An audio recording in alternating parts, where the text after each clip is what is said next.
In the end of 1996, on the 4th of November 1996, my second child, my eldest daughter, Zikra, she was born.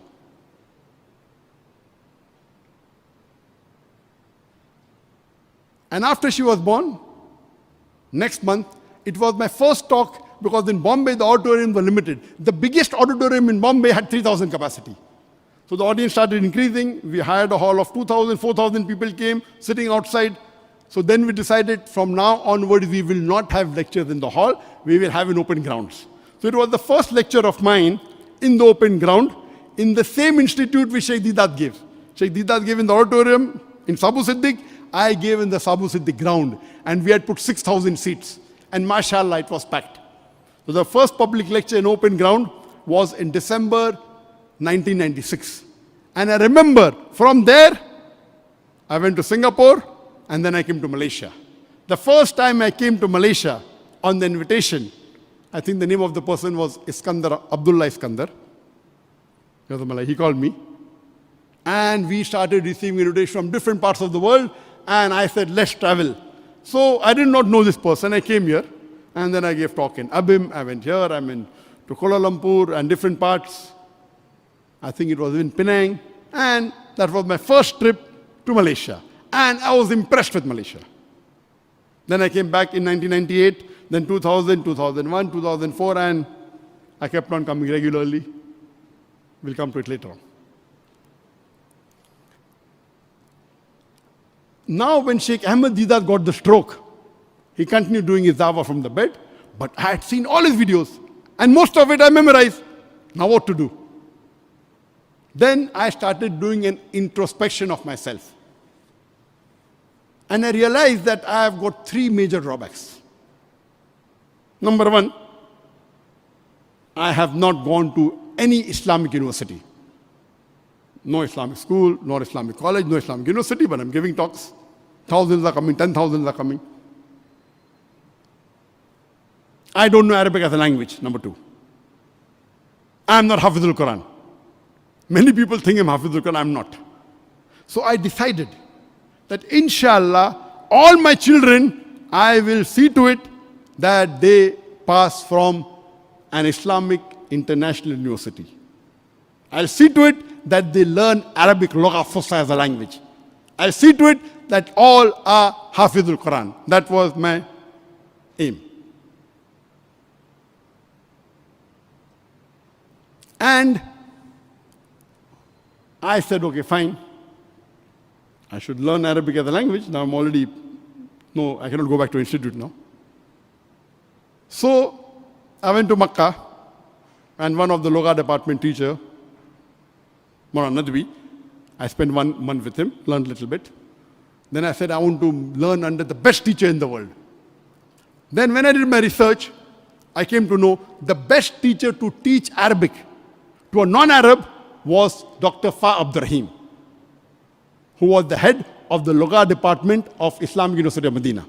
I did not know him. So in 1997, I went to meet him. People told, impossible. He's so popular. He teaches PhD student. Why will he give you time? Head of the department of Medina University. I said, what's the harm in trying? So I took an appointment and I went to meet him. And I said, I'm so-and-so person, I'm inspired by this. I'm listening.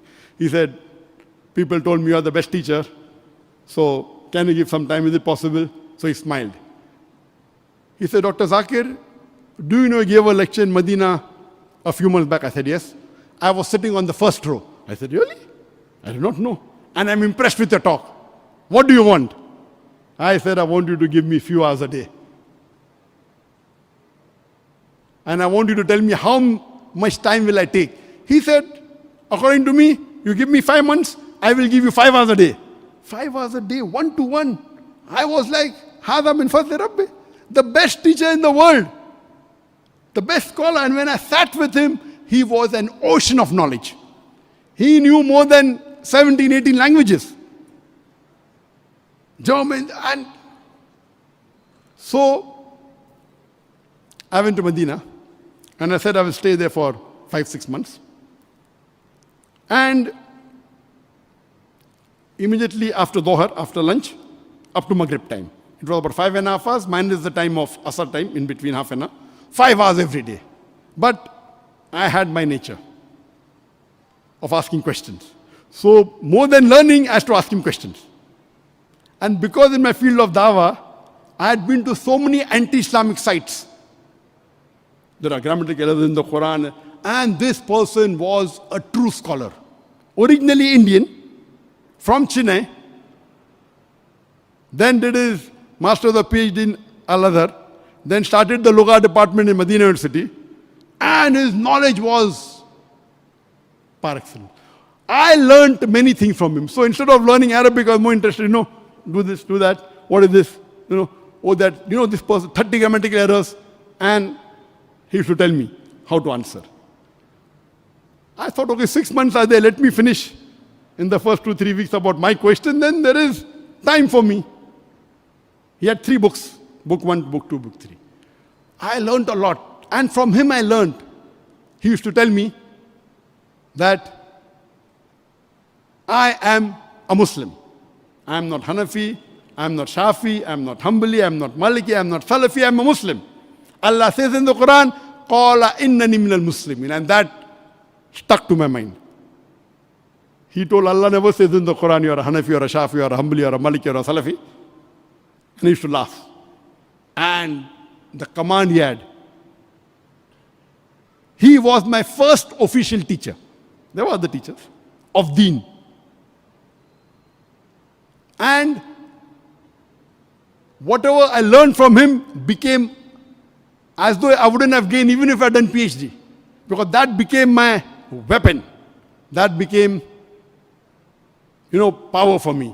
Because when I spoke with other scholars, when I gave they didn't know. They were scholars of tafsir, of hadith, but they didn't know lugha. I spoke with Arabs, they did not know the answer. And what he told me, being an original Indian, because he was an expert. Allah says in the Quran, Fas'alu ahli zikri in kuntum la ta'lamun. If you don't know, ask the person who knows. Surah Nahl chapter 16 verse 43 and Surah Anbiya chapter number 21 verse number 7. So he was an ocean of wealth. Then I met my second great teacher, that is Sheikh Dr. Zakir Niak Azmi, who was also an Indian. Dr. Fa Abdurim used to stay with him on the ground floor. He used to stay on the first floor.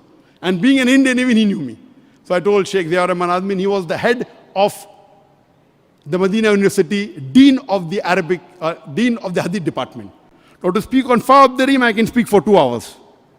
To speak about Sheikh Zakir Niak Azmi, he was a scholar of Hadith, I can speak for hours together. To cut it short, he agreed to give me 4 hours twice a week. And my basic of Hadith was with Dr. Zakir Niak Azmi. He was Hindu, he was a Brahmin, became Dean, and then he compiled the Jami Kamil. Jami Kamil is one of the unique work. All the Sahih Hadith are together. I can speak an hour on Jami Kamil. Just to cut it short, there is no compilation of all the Hadith together. Sahih Bukhari, Sahih, but all Hadith aren't there. What he did, because I had to question him, Doctor, we talk about Quran Hadith. Where is the Hadith?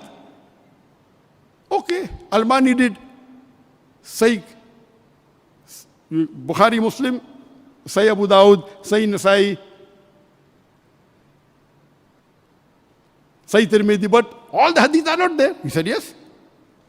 So he couldn't answer to me. But after he retired, his mission became to compile all the Sahih Hadith, and mashallah, all my support and du'as were there. And he was able to complete in about 18 to 20 years. He compiled all the Sahih Hadith and removed the duplicate, 16,546 Hadith. Then we have a summarized version. We are doing the translation. Inshallah, the English version would be completed in a couple of months, and the print would be out by the end of this year.